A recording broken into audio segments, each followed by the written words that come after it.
Hi everybody, welcome back to Living Between Paychecks Kitchen. I'm Oz, that's Jack. It's a one take. Yeah, it's one take, not like that last one. It's getting to the end of summer elsewhere. I mean, it's Texas, it's going to be summer here another 4 or 5 years. But we wanted to go ahead and use some summer stuff. We saw some other recipes, and we saw some stuff that we had used as kids, and we're going to go and show you how to do this one here, man. Let's get into it. This is great. This one looks intimidating, but it's super simple. So you're going to need some chicken, as it's frozen, some squash. That's your main thing. A couple of things. Garlic. 1 or 2, but we just use a handful. And then some fresh cilantro.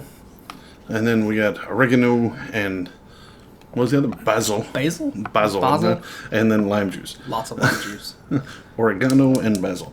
So you're going to need a cast iron skillet. Pretty good size one. This is cast iron because it's going to go from here into the oven and then back. Yep. So get that up there. You're going to put about, I think it was 3 tablespoons is what it called for to put it in there. This is just for your chicken to get it browned. So let that swing around. And then your chicken, you leave it breasts, or we cut it down into chunks. Yeah, this was already small pieces, so we just cut it down. It was still frozen, so it's going to take a little while longer. Frozen chicken chunks? Yeah. That's appetizing. It'll come across as doing whatever. You don't need to cook it as long if it's not frozen. Just, Yeah. But I like my breast kind of firm like that.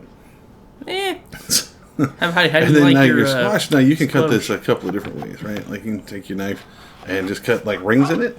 I prefer mine a little bit smaller. So this is when you do it like long halves, right?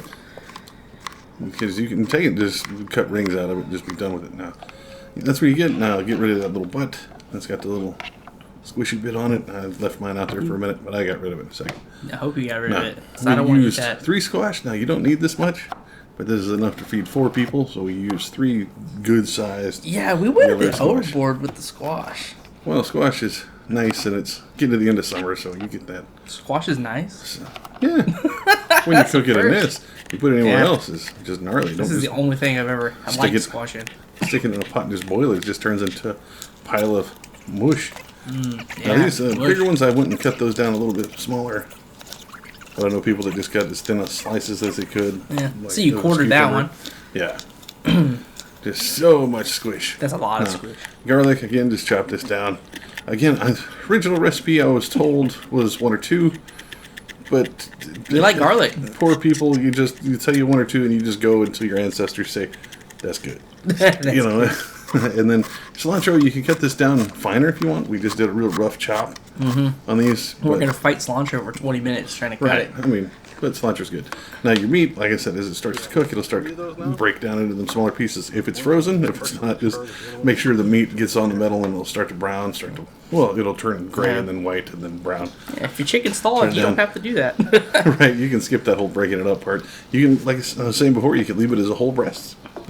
Yeah, that's actually what the recipe called for, if I recall, but we altered it. Well, we didn't alter it. We just didn't have any full breast because full breast is expensive. The expensive and rare. A handful of frozen chicken.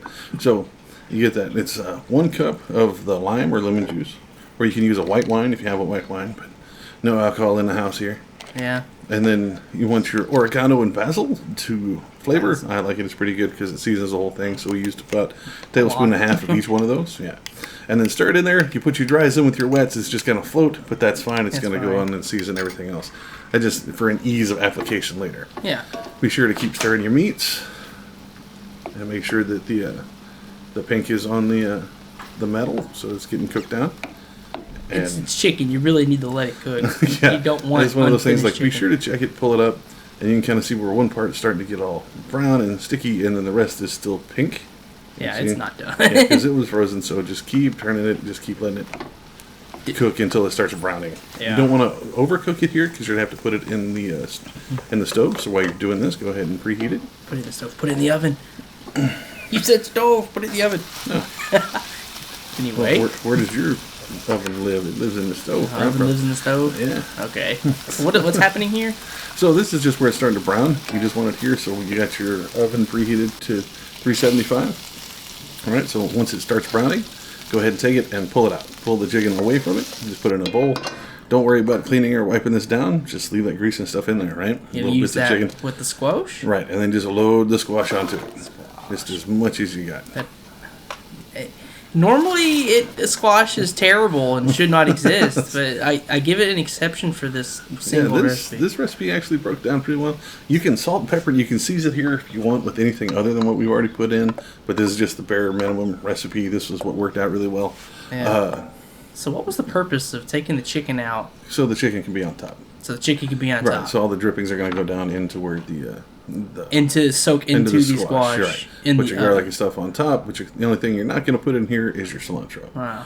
Right? So then you get that bowl with the lime or lemon juice, whatever you're going to use, the citrus stuff in your stuff, and pour it right over the top. No, that stuff will season. Just be sure to put it on there. Now, the sound is going to be down because it's horrible. Because that noise of that middle. That sounds awful, so we sped it up for you. Right. And then put it in there for 25 to 30 minutes. It's going to look like this as it comes out.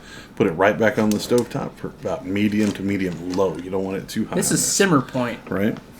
So this has been cooked. Now add your greens. Put your cilantro in it. You can also use like a baby spinach if you want, but this is Texas and cilantro is better. That's what we had on hand. So and then just stir it around on the stovetop here until your cilantro starts to wither, it starts to wilt a little bit, and then you pull it off. You don't want to overcook it. You don't want it stuck to your pan and getting all brown and gross. You just want to cook it enough to where it's edible.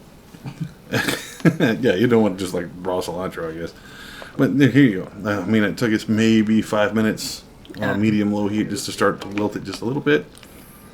Yeah, it smells great because the cilantro it's outstanding. Excellent aromatic. That's, again, if you have the well, there goes that piece of squash. It tastes like fire rods. It was too hot. It tasted like burning. That's all it tasted. But this is really good. It holds up if you don't want it, but it fed us a couple of days. But it was really, really good. Looks outstanding.